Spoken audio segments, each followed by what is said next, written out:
এই কথাটা বলতে এত দেরি হলো কেন?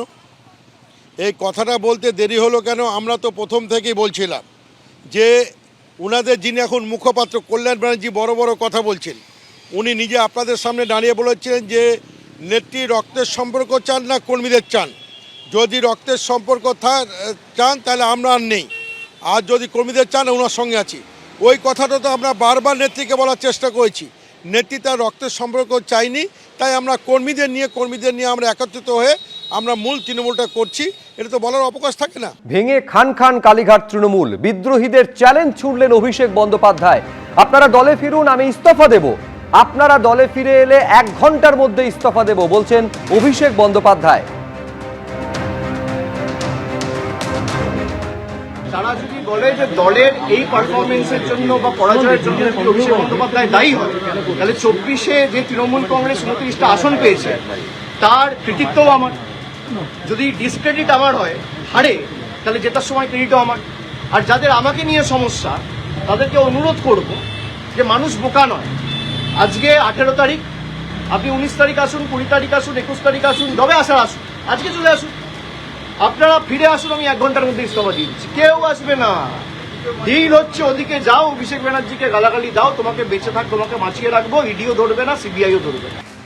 প্রায় প্রতিদিনই মমতা বন্দ্যোপাধ্যায়ের হাত ছেড়ে অন্য শিবিরে নাম লেখাচ্ছেন, শিবির বদল করছেন, ঋতব্রত তৃণমূলে যোগ দিচ্ছেন, কেউ একেবারে বিজেপিতে যোগ দিয়ে বিজেপির টিকিটে তারা রাজ্যসভার সাংসদ হয়েছেন, কেউ এনসিপিআইতে যোগ দিয়েছেন। এই অবস্থায় বিদ্রোহীদের উদ্দেশ্যে এই বার্তা দিচ্ছেন অভিষেক বন্দ্যোপাধ্যায়, আপনারা ফিরে আসুন, 1 ঘন্টার মধ্যে আমি ইস্তফা দেব। এই বার্তা দেওয়ার পর আখরুজ্জামান জামান ঋতব্রত তৃণমূলের কি বলছেন দেখুন। এই কথাটা বলতে এত দেরি হলো কেন? এই কথাটা বলতে দেরি হলো কেন? আমরা তো প্রথম থেকেই বলছিলাম যে ওনাদের যিনি এখন মুখপাত্র কল্যাণ ব্যানার্জি বড় বড় কথা বলছেন, উনি নিজে আপনাদের সামনে দাঁড়িয়ে বলেছিলেন যে নেত্রী রক্তের সম্পর্ক চান না কর্মীদের চান।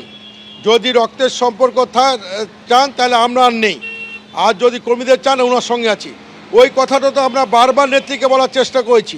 নেত্রী তার রক্তের সম্পর্ক চাইনি, তাই আমরা কর্মীদের নিয়ে আমরা একত্রিত হয়ে আমরা মূল তৃণমূলটা করছি। এটা তো বলার অবকাশ থাকে না। আপনারা দলে ফিরুন, আমি ইস্তফা দেব, 1 ঘন্টার মধ্যে ইস্তফা দেব আপনারা দলে ফিরলে। এই কথা যখন অভিষেক বন্দ্যোপাধ্যায় বলছেন, কুণাল ঘোষ কি বললেন দেখুন।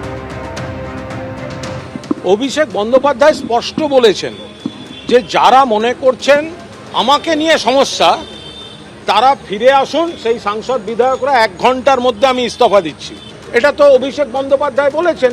তার সঙ্গে এটাও বলেছেন যে তাদের পক্ষে আসা মুশকিল, কারণ অভিষেক বন্দ্যোপাধ্যায়ের নাম বলাটা একটা বাহানা, ছুতো। তাদের অধিকাংশ তো যাচ্ছেন বাঁচতে। আমার তো মনে হয় এবারই তো আসল পরীক্ষা।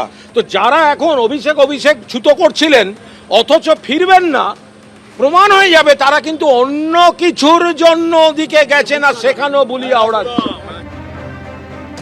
ভেঙে যখন খান খান হয়ে যাচ্ছে তৃণমূল কংগ্রেস, তখন অভিষেক বন্দ্যোপাধ্যায় বিদ্রোহীদের উদ্দেশ্যে কার্যত চ্যালেঞ্জ ছুড়ে দিলেন, যখন এই কথা তিনি বলছেন আপনারা দলে ফিরলে 1 ঘন্টার মধ্যে আমি ইস্তফা দেব। বিজেপির কি বক্তব্য দেখুন। বহুবার এই ধরনের চ্যালেঞ্জ করেছেন। 19-এ বলেছিলেন যে অর্জুন সিং যদি জেতে উনি হাতের পাঞ্জা নাকি কেটে দেবেন। তারপরে বলেছিলেন দুর্নীতির যদি কোনো চার্জ বা ওনার বিরুদ্ধে কিছু আসে তাহলে উনি নাকি ফাঁসির মঞ্চ, কাউকে কিছু করতে হবে না, উনিই ফাঁসির মঞ্চ বানাবেন এবং তার সেখান থেকে ফাঁসি নিয়ে নেবেন। সমস্ত কিছুই হয়েছে, কোনোটাই উনি করেননি। ওনার কথাটা কে বিশ্বাস করবে আমি জানি না, সেটা ওরা তৃণমূলের ভেতরের ব্যাপার। কে বিশ্বাস করে যাবে, কে যাবে না, কে অভিষেকের হাত ধরবে না, কে দিদির হাত ধরবে না, আমাদের জানা নেই। কিন্তু এটা কমসে কম আমি বলে দিচ্ছি যে ভোটের আগেও যেটা বলতাম যে তৃণমূলের শেষ পর্যন্ত পিসি আর ভাইপোই পড়ে থাকবে, আর কেউ থাকবে না, সেটা সত্যি হচ্ছে। এবিপি আনন্দ, এগিয়ে থাকে, এগিয়ে রাখে।